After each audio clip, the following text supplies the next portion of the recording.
I hope your day is full of enchiladas and tamales and huevos rancheros and pico de gallo. You gotta have pico de gallo, motherfucker. What's up, guac? Who doesn't want guac? It's Wednesday. Let's get into it. We have an amazing episode of Shank for you this week with the one, the only comedian, Nick Thune. But before we get into this week's episode of Shank with Nick Thune, there's just a few things I want to tell you. First, I'm coming to the Ice House in Pasadena. That's right. I will be at the Ice House. Let me see what day I will be there. I believe it's Friday. Yes, it's Friday. I will be at the Ice House this Friday for Comedy Juice, 7:30. Come out.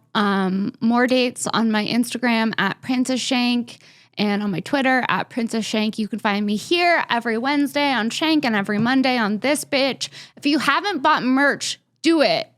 It's the album art. It's really cool. You can buy a hoodie. You can buy a shirt. It's a great way to support the podcast. And also, I'm coming to Skankfest. So if you're looking for fun, come to Skankfest. It's in Vegas this year. I'm pretty sure it's sold out. But if you're going to be there, I'm going to be there. Make sure to come say hello. All right. One last thing. Look down at your feet right now. Are you wearing socks? If you're not wearing socks, ask yourself why. Socks are essential. They protect your most valuable assets, your toesies. It's 2023. Toes are a form of currency. Cover your feet up in the most luxurious socks available to man. Shop ohyeah.com. That's 3 O's HYEAH.com. Discount code Sara, SARA 10 for 10% off unique sock designs. Whether you're into aliens or Dungeons and Dragons or ice cream, there's a pair of socks for you. They make amazing gifts. If you want to break up with someone but you don't know how to do it, buy them a pair of socks and then say, hit the bricks. You know, it softens a lot of things. If you're late for something, show up with a pair of socks. Give the gift of socks is what I'm saying. It's a great way to support the pod. Shop ohyeah.com, discount code Sara 10. All right, let's get into this week's episode of Shank with the one, the only Nick Thune. Here it is, guys.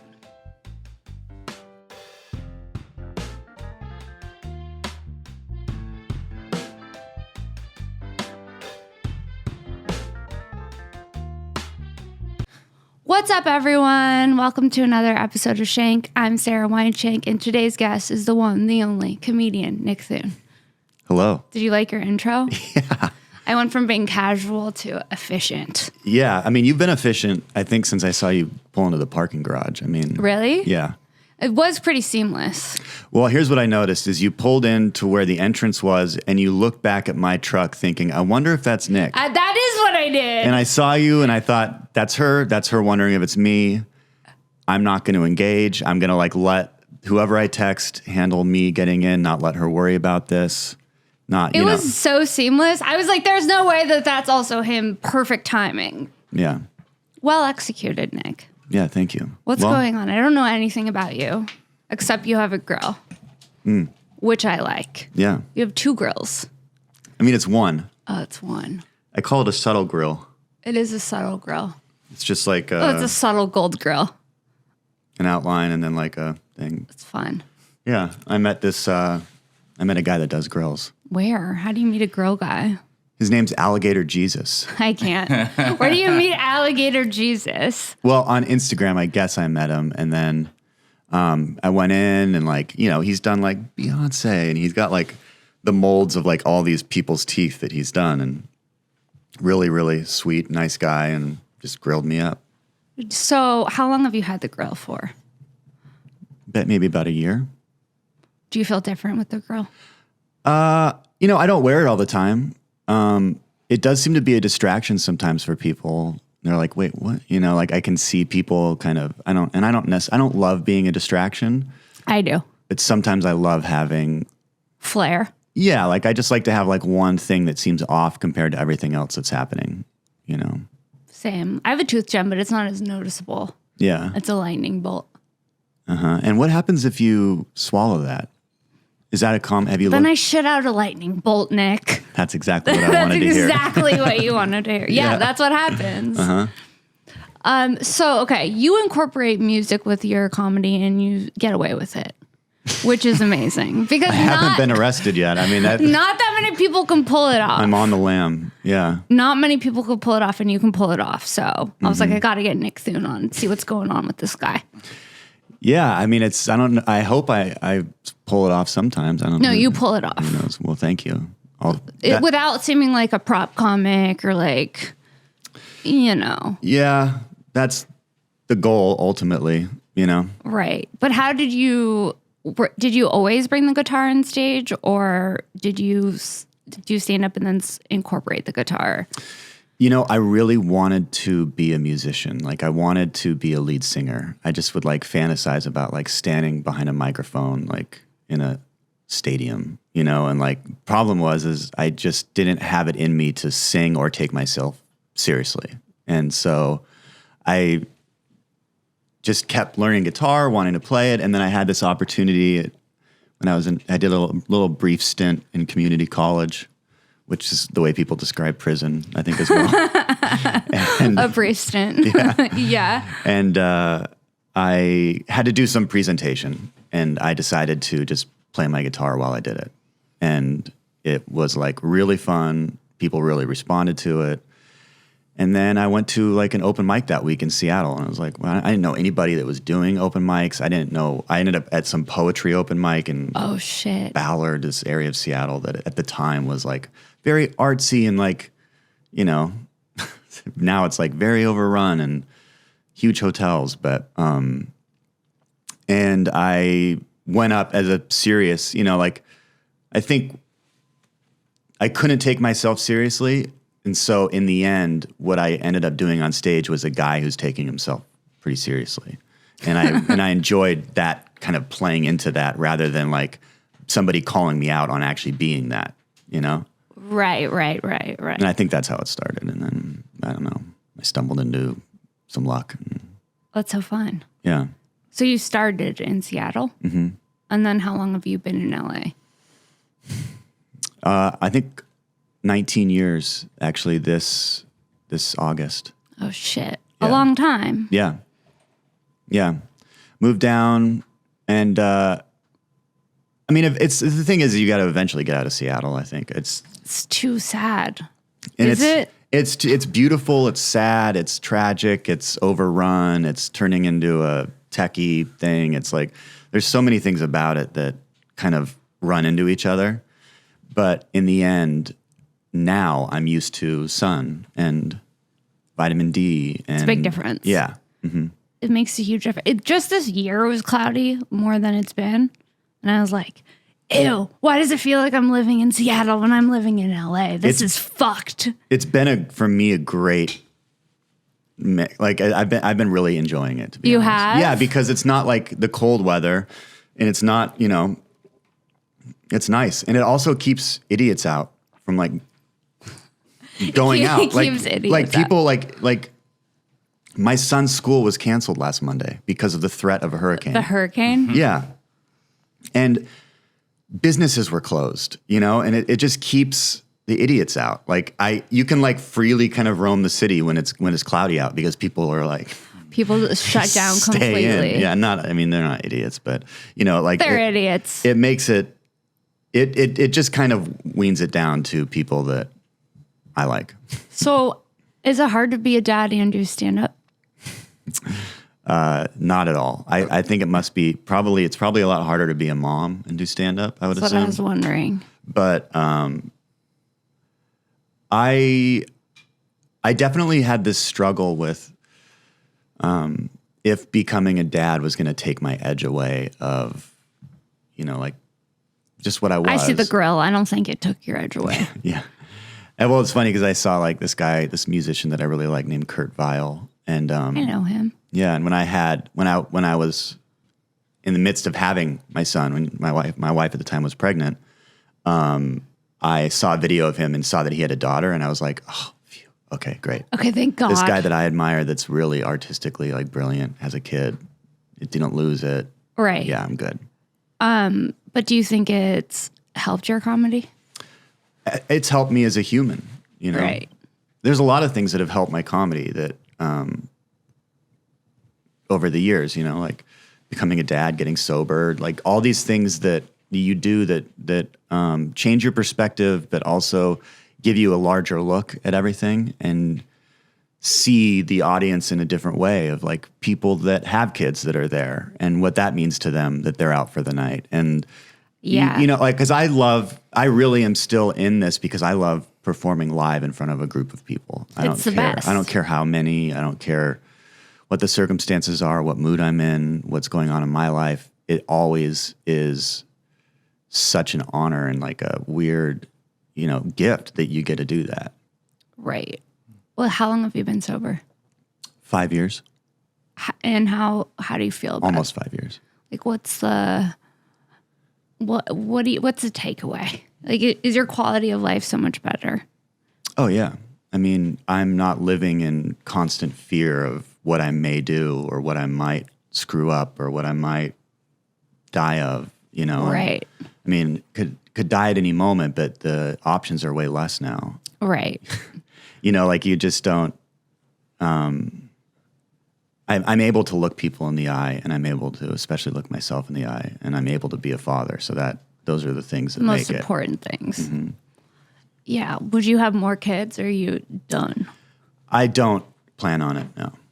I don't, but I also don't, you know, I don't say that I'm not going to ever do anything again. I mean, I don't know if I'll ever get married again. I just don't like the legal aspect or the thought of what, you know, what it went through, like what that meant and how hard that was to undo and the it's legal hard process. as fuck to undo. I have friends who are trying to undo it right now and I'm not jealous of that at all. No, and it's, again, life growing, understanding, you know, and I wouldn't give that up for anything, but I definitely learned from it. And I learned, and now I've learned, like, you know, like you're watching other people go through it or you watch other people make it to the other end of it and not do it, you know, and I'm not against marriage and I'm not a cynic. I just don't feel like, I don't know if I want to go through that again. Yeah, I mean, well, I lived with a guy and I'm like, I don't know if I want to go through that again, dude. Yeah.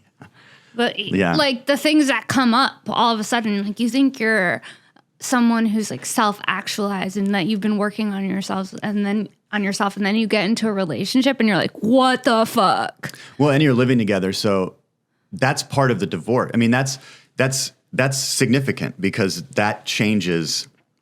You can't just cut and it's over and you maybe have a toothbrush. I still had my place though.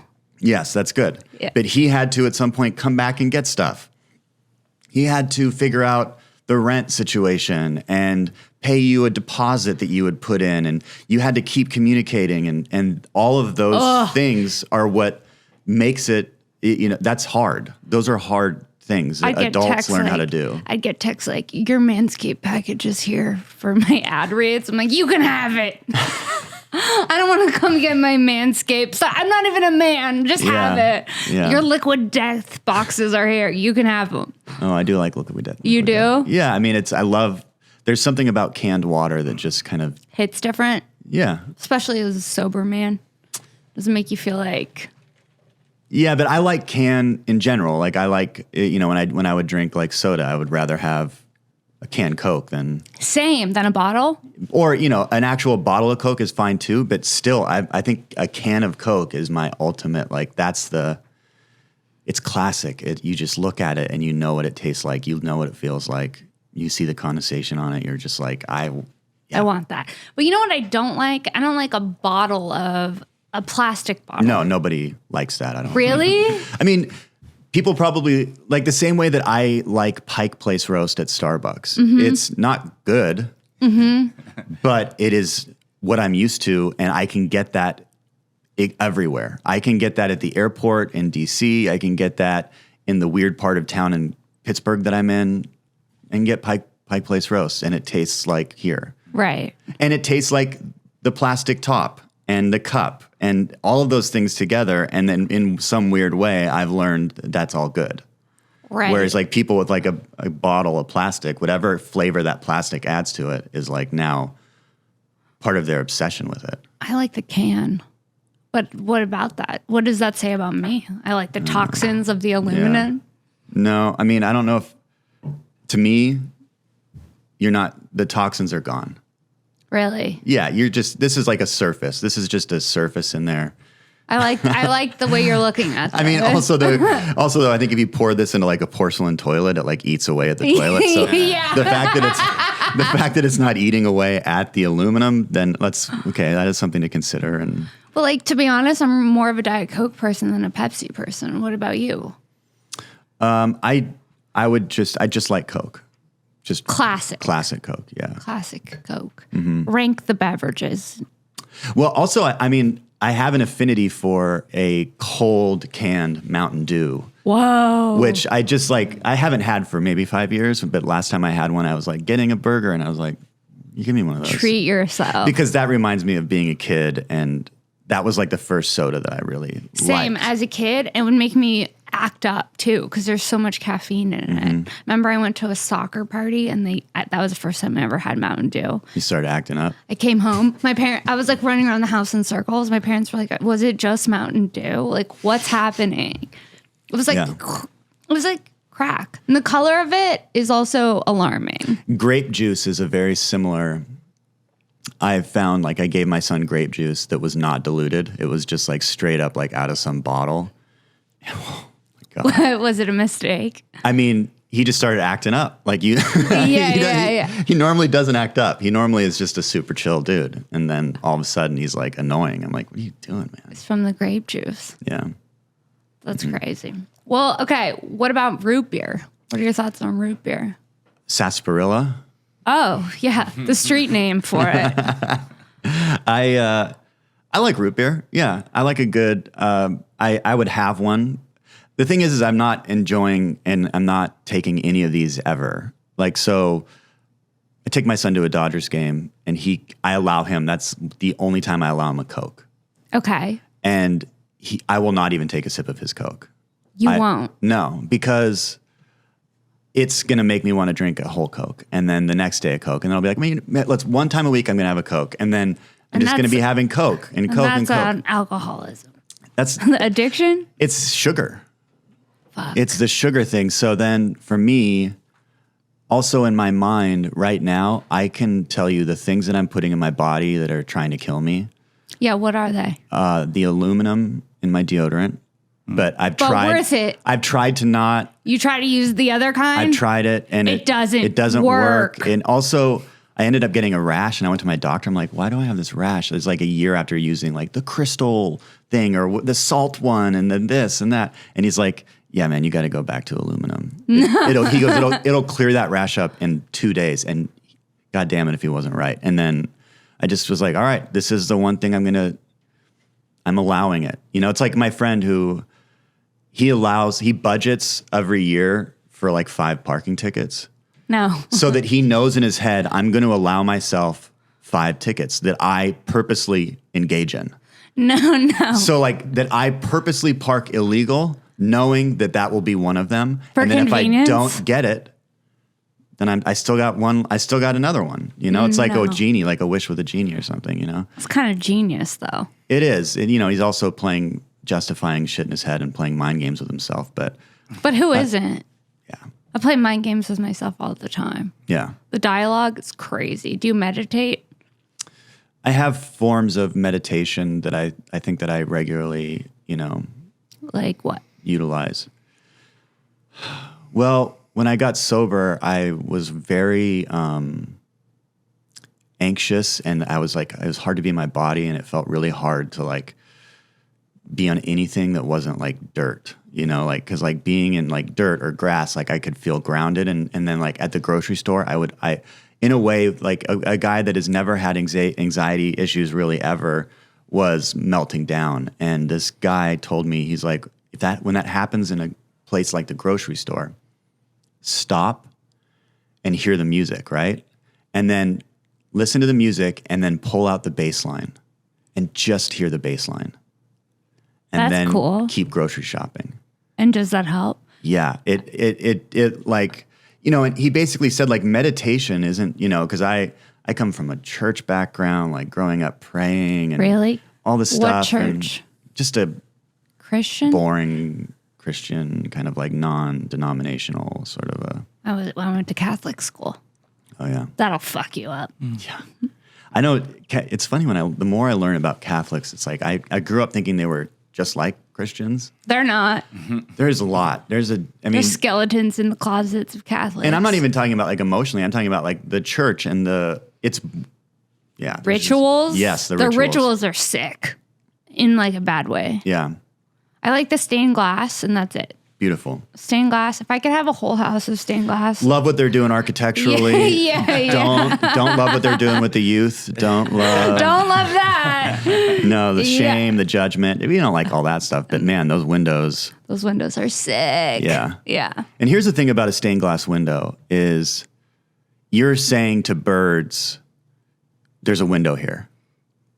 It's nice. Whereas like a regular window is saying like, hey, come check out this couch. And then they're like dead, and that's the thing about birds that people don't understand. Like the number is somewhere around 1 billion birds a year die from windows. Like stained glass is the way to go. Chicago changed their laws at nighttime in downtown where they have to turn all the like office buildings have to turn their lights off at night because birds like love doing office work. And they're trying to go in there and like do like a ton of like office work. And they were cleaning up so many dead birds on the street every day. And then that changed. There was like less dead birds, Whoa. Yeah. And the blood on the hands of people at window stores is just thick. That is. It's dripping. That is soaked in blood. Hey, come on in. Oh my God. No. Okay. But so I agree with the grass thing and being outside. During the pandemic, I was like, fuck this. I moved from being in the city to like a canyon far away. I'm not going to say what canyon because, there's some weirdos on the internet. Yeah. You know how that is. But it totally changed my perspective of like. You say there's some weirdos on the internet. You're like, because there's some weirdo sitting across from me. So I'm not going to be totally specific about which canyon it is. Yeah. So, but I love it. And it changed like my whole outlook on everything because I can just go outside and hike and feel there's something that happens with it's self-regulating. The self-regulation is the biggest meditation, I think, out there in the sense of, and this is kind of like a program, like AA sort of a thing, but it's really a life thing. And it's just called taking a pause. Mm-hmm. And it's the understanding that you don't owe anybody an immediate response via text, in person. They have what they're asking you. They have planned out. They know what they're asking you. They know that what they want to hear, or they're prepared. It's like they're a stand-up comedian that goes on stage that's like has prepared their jokes, and the audience is going to be surprised, And you can hear what they say, and you can think about it. You can get back to them actually whenever it's convenient for you, and if it is neglecting their, obviously this is like between the gauges of not disrespecting them and wasting their time, or but you owe it to them to give them a real response. And by choosing to take that pause, you're self-regulating and you're allowing yourself to make a good decision. Which is important because with social media, you can access people so fast. Yeah. And with text messages and everything. And sometimes it's like, dude, I can't. It's too much. I know. I've done it. I've gotten fired up on something and like messaged somebody I known and then been like, what am I doing? Like, why did I? What about the unsend button? I have never utilized it. Have you seen other people utilize it? Yes. On your end, where it goes message unsent, and I go, what was the message, dude? Not only that, I don't really care about the message unsent thing. I care. What I really notice in texts are when there's like a space between the last word and the period, or there's like a weird like word that has like two spaces between it, knowing that there were other words between there, and there was another word before the period. And they deleted that, and then they left a space there because they didn't fully go through and like tighten it up. So clean it up. Yeah. So whatever the stuff that they were going to say, but then also you can respect that they considered themselves and they didn't just go boom, boom, boom, boom. They like then unsend. They didn't send. They wrote, and then they thought, okay, we don't need to say that. Backspace. Yep. I never have thought of that before. I just think it's weird that there's the option to unsend, but then when you hit unsend, it notifies the person that you unsent something. Yeah. So it's like, I feel like I'm being lied to, kind of. Like, what was the thing? Did you lack confidence? Yeah. You couldn't stick with the original question? What happened? Self-doubt took over? I made this huge mistake once where I was texting somebody about somebody. So I was texting somebody about somebody else that was with me, and they weren't in the room. And it wasn't like, it was just like, it was just something I wouldn't say to them. And this just shows you, like, I hated the fact that I was like this at that time. It was definitely during alcoholism and, but I send the text and then I hear a ding in the room and I look over and realize I sent the text to them. No. And I'm looking at it and it says text message, Nick, and I'm looking at it and I go to unlock it and it says passcode. And I just, honestly, 1, 2, 3, 4, open. No. It opened? And I deleted it. No. And then put it down and set it down. It was just like, thank you, God.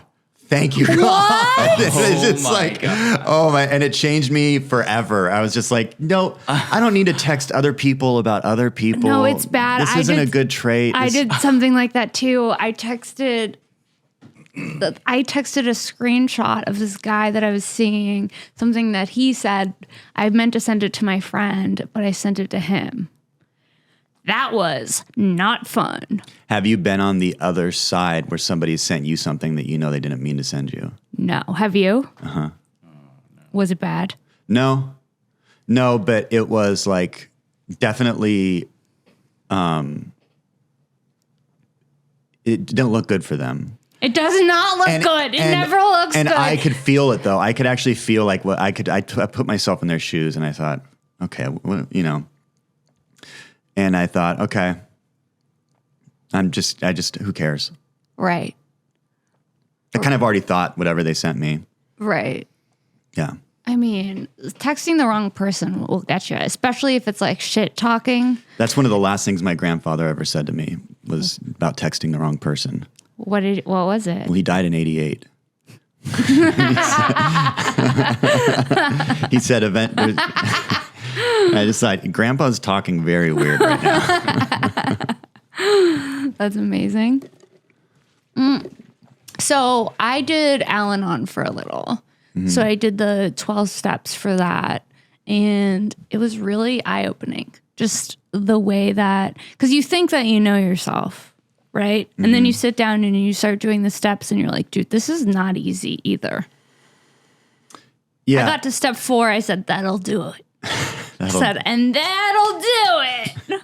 I mean, that is something to, Al-Anon, I only know, I'm sure people have gone on behalf of me, like I've had people do that and I'm so glad that they have a place to go. I mean, I feel so lucky that I have a place to go. Like AA it's a crazy thing that it's, just take church, for instance. The actual goal of a church is to have a place where anybody can go and be welcome. Right. And have anybody walk in and be loved.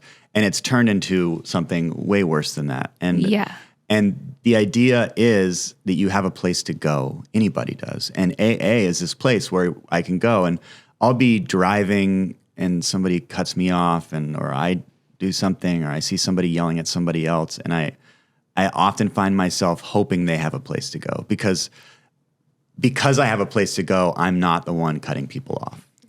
Right. Most of the time. I mean, sure, I'm sure. But, it creates this, it's like when the second I sit in this room, how lucky am I? Like, this is so beautiful. Right. And then also like this happened to me like years after I stopped going to Al-Anon. I got a phone call out of the blue from someone from Al-Anon. And it was the first time that I was like, oh shit, like this person actually really needs me. Mm-hmm.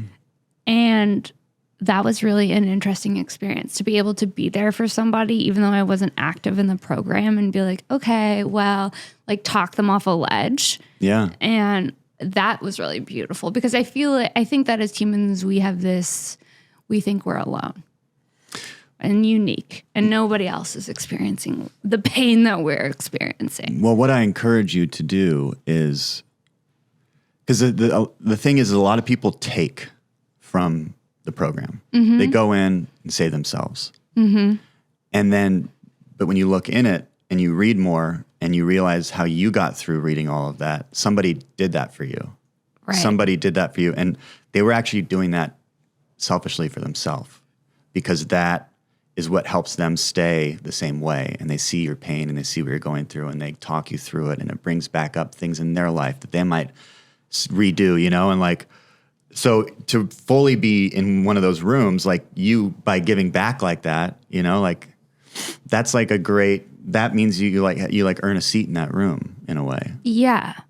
And I was like, okay, now it just brought it to like another level. And also it's like the times that I was in Al-Anon were so, I mean, it gave me tools that I just didn't have before.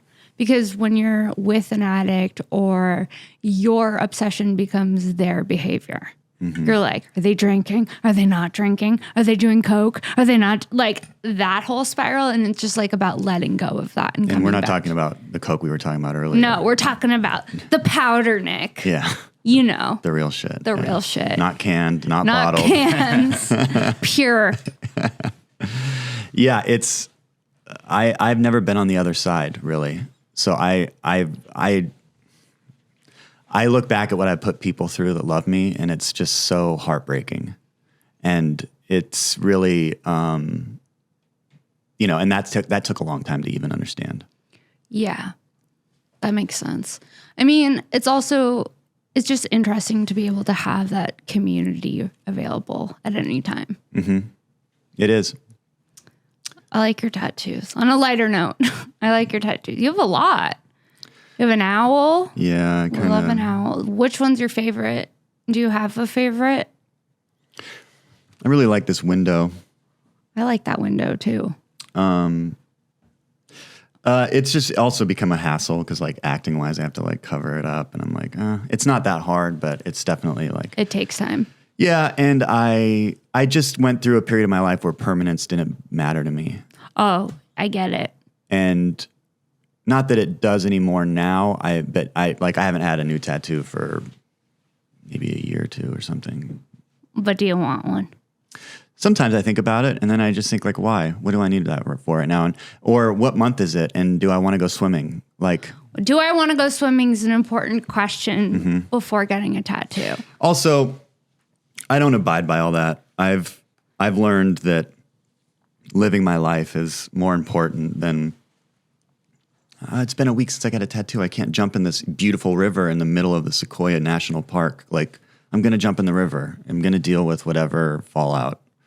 Oh, he's rebellious, guys. On this tattoo. No fucks given. I mean, I do that. My same belief in clothing. Like, it's not made to walk around and not sit on benches. You know, like if you're wearing something that makes you not want to sit on a bench, then rethink what you're wearing. Like, it's meant to get dirty. You're meant to ruin the shit that you have. And do you save outfits?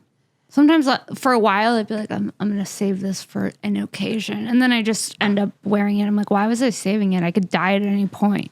Yeah, I never do, but sometimes I will like have something pop up and I'm like, wow, I never wore this thing I bought. Right. And it was for today. Now I know why. I also have this last year just stopped buying clothes unless it's vintage. Like I won't buy new clothes. And that's just I have too many. Same. I just have too many, and that's an addiction that I needed to work on, which was... That's an addiction I have as well. Just like, what do I really get from walking out of a store with a new jacket? When I have need 80 so jackets? many fucking jackets. Yeah. And I live in a city where I can't wear them very often. Yeah, no, You're setting yourself up to be frustrated. It's like, yeah, I have some of the coolest fucking sweaters that have ever existed, and... No one in LA ever gets to see them. You know? Got to do a closet tour. I did have a clothing sale set up I was going to do with another comedian. We were going to do it at like a outdoor thing, and then we ended up canceling it. But I still want to do that. Like just like have. Okay, but if like you do that, let me know because I'm going to come and I'm going to bring some stuff. Yeah, great. Come to our clothing sale is what I'm saying. I mean, if we have enough people like us. A lot of loons that love clothes. Yeah, and we bring each other from our separate worlds. It's going to be a big hit. Yeah. Mm-hmm. That sounds fun. Because if it was just me, it would be like, all right, so every guy that's like 6 foot, whatever, is like, I can go and probably find something. Yeah, but we need to think of the short bitches too, Nick. Yeah. That's where I come in. Mm-hmm. short bitches who like loud colors. The short kings. Yeah, the short kings. That always makes, whenever somebody says that online or like, I don't know, it will make me laugh every time. Short kings? Yeah, it's just such a, like, but only when it's coming from the man. Like, it's not like a women talking about, it's like the man claiming that. Yeah. I just am like, God, what a Go fucking off. G. Yeah. Yeah. Claim your height. Yeah. Yeah, I'm a short queen. Mm-hmm. But I don't identify as a short person. Do you identify as a tall person? I don't think about it really at all. My brother is like an inch taller than me, one of my brothers, and he one time said to me, he's 5 years younger, and he was like, yeah, you know, like he'd been dating somebody forever, and he finally like was not dating and was single, and it was like a new world for him. And he was like, it's crazy, man, because like at a bar, like women just come, like I'm just taller than everyone. And they see me and they come towards me. It's like seems to be some sort of an advantage that I didn't know. No, it's definitely and he was saying that, and I was like, no one's doing that. But then the other night I was at a party, and this guy that was definitely taller than me walked in, and I was just like, fuck. This fucking guy. No. What do I have to do? It's definitely a thing. But I have dated short guys, and I never noticed it. And then I dated a tall guy, and then I was like, it's definitely better. Really? I mean, it depends on the human. Yeah. I guess it's like a case. He might have just been a better person. Yeah, maybe I'm just a heightist. Yeah. You know, everybody has those things that stick out that you immediately miss if you think you're going to lose them, or remember when you're with somebody else. And then, you know, you're just trading those in for the next person's. For new problems and new traits. Yeah. Yeah. It's always fun getting to know someone different. Wait, okay, Daddy Longlegs? That one sticks out. Is that your nickname? Yeah. When I was younger. I knew it. And then, yeah, I dated somebody that called you that? That did that. Or she gave me the tattoo. She gave you the tattoo? She tatted you? Yeah, right there at her house. Whoa. Yeah. Was it fun getting a tattoo in a house? I've had a few. I've had a few home you tattoos. Have? Yeah. You've seen some shit. Yeah, you know, I mean, I've been around. Nothing like my first tattoo though. It was in Seattle in 1998. What was it? It's on my back, and it was Hebrew writing across my shoulders, and it was big. Huge? It was huge, and it said Psalm of David. Okay. Which I don't understand why. I wasn't thinking anything except for really in my mind it said "fuck you, mom." I'm gonna do what the fuck I want, and I'm sorry, mom, I love you. But you know, like that at that time, that was kind of the thing. And I go in, and it's like the tattoo parlor scene was way different then. There's not like, what music do you want to hear? Like, hey, do you mind if we burn a little of this Palo Santo before we do it? Yeah. You know, it was like, it smelled like bleach, and it was hardcore music, and it was like 11 p.m. in Capitol Hill in Seattle on like a weeknight. And I, in the middle of doing it, this deaf, mute man, like homeless, drunk person walks in and is basically dying and basically needs an ambulance. Like, and they can't communicate it. They can't, you know, so the Not a dying mute during your first tattoo. And a deaf guy. And this is like, he'd outlined the letters and now he's filling them out or whatever. And so he's halfway through. And so I'm not feeling good. The music, the deaf mute guy, and the guy that's helping him is the only guy in the place. He's the owner. He's the one tattoo guy. He's tattooing me. So he's like on the phone trying to get an ambulance there. And I stood up like, I got to go to the bathroom, you know, and I started walking towards the bathroom. And as I got halfway in the door, I was already unbuckling my pants for some fucking, I don't know what. And I just fainted as I got in the door. No. Against the wall. No. With my shoulder hitting the doorknob, which left a bigger mark than the tattoo for a while, honestly, that shoulder. And then they couldn't get the door open because I'd like fallen into the door and slammed the door shut. And finally he got the door open, and I'm sitting in there with my pants in my fucking ankles. Like, no. He's like, you know, I'm in some cold sweat. And wow, he calls the next door. There was no texting. He calls the next door, whatever bar or restaurant, and they bring over a Coke. and he gives me a Coke, this is the first time I realized like sugar and, all this stuff can like kind of bring you out of as I think about my water, bring you out of a physical slump, Oh my God, that's crazy. That's fucked up. The first time I got a tattoo, it was on the back of my neck. It was after a family vacation gone awry. Mm-hmm. I said, you guys have driven me to ink my neck. Okay, I've had enough. Yeah. I picked a bow out from like a chart. I was like, that. And I was on the fence about getting it. My friend was like, I can find money from people to get you the tattoo. So she raised it was at a street fair in West Hollywood. And she was like, she wants to get a tattoo. Who wants to contribute? And then like 5 minutes later, there was $60 and that was enough for the tattoo. Wow. So it was meant to be. But how's it turned out? It's okay. It's on the back of my neck. It's a bow. Mm-hmm. It's cute. But like physically, is it held together? I can't see it. Mm-hmm. I think it's held together, but what if it's not even there? It's a hallucination. It's a dream. Uh-huh. Have all your friends like, listen, she's going to ask about the bow tattoo on her neck. Just say it's there and it looks good. That would be insane. Yeah. I've had that happen where I got hospitalized because of my alcoholism. And it was like a brutal experience where I was found naked in someone's yard. No. At 3 a.m, going through alcohol withdrawals. I was in rehab at the time, and I'd like got out and gone, and so they had to rush me to the hospital, and I was naked. So they just threw me in the back of, the orderly, whoever is working at the rehab at night, in the back of their own personal car. No. Just nude. No. And then they rushed me in the hospital, and I heard like somebody said like he's never seen somebody like basically stabbing an IV. Like they couldn't get an IV into my arm. They were like stabbing me to try and get an IV into me. No. And all I remember is like that moment where you see in movies where you're just like, all of a sudden you're surrounded by people and there's a guy that's like, Mr. Thune, you're strapped down because you've been combative. We're trying to save your life. No. Next thing I know, I wake up in a hospital bed, and I'm like, I got a catheter in that I rip out. I don't understand what's happening. I fall out of the bed, and the alarm starts going off. They come in. I haven't been up for days, I guess. I don't know. And I continually am like worried about my clothes.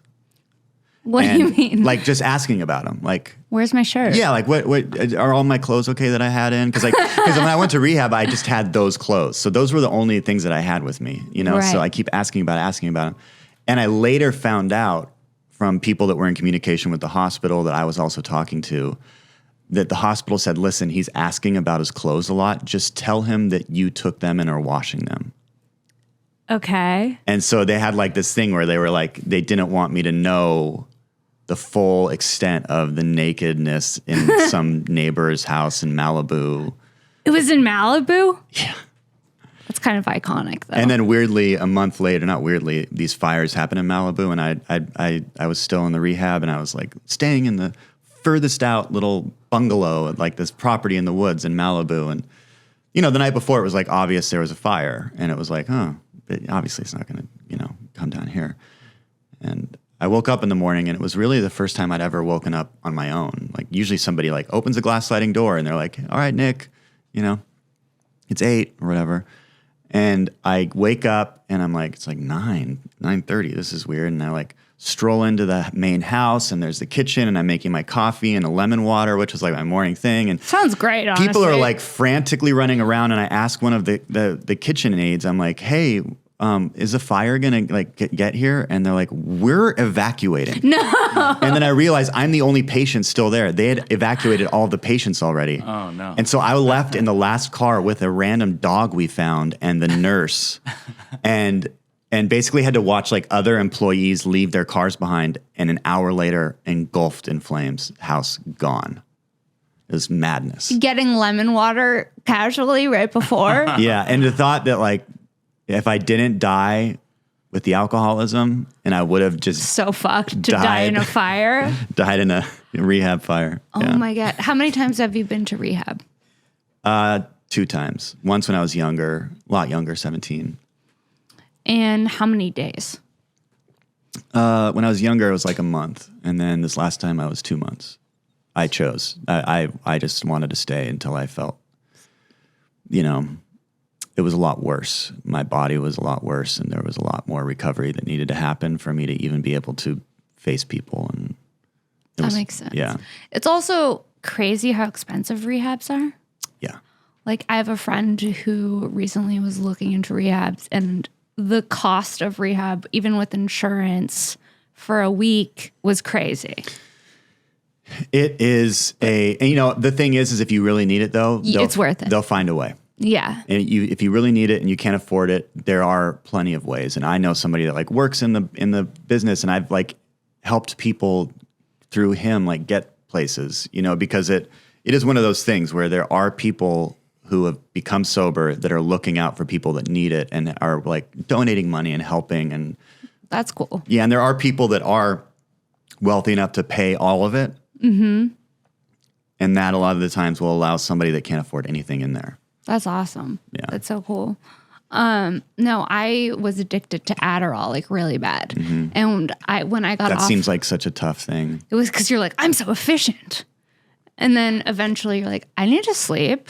I'm kind of a cunt because I'm on speed. Yeah. But my closet is color coded in a way. It's impeccable. And you can't do that anymore? Can't do that anymore. It's color coded now, but it's like, yeah. I'm more sane. Was it now. hard to get off? So hard to get off.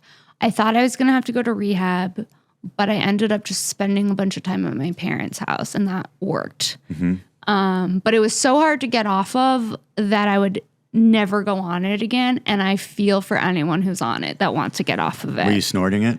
No, I wasn't snorting it, but I was on a lot of it. Because I was on it from like the time I was 23 in college, because it's so normalized in college. Like, I have a final. Why wouldn't I take speed real quick to write that, to study all this? And then, so I was on it from the time I was like 23 until I was like 33. So 10 years.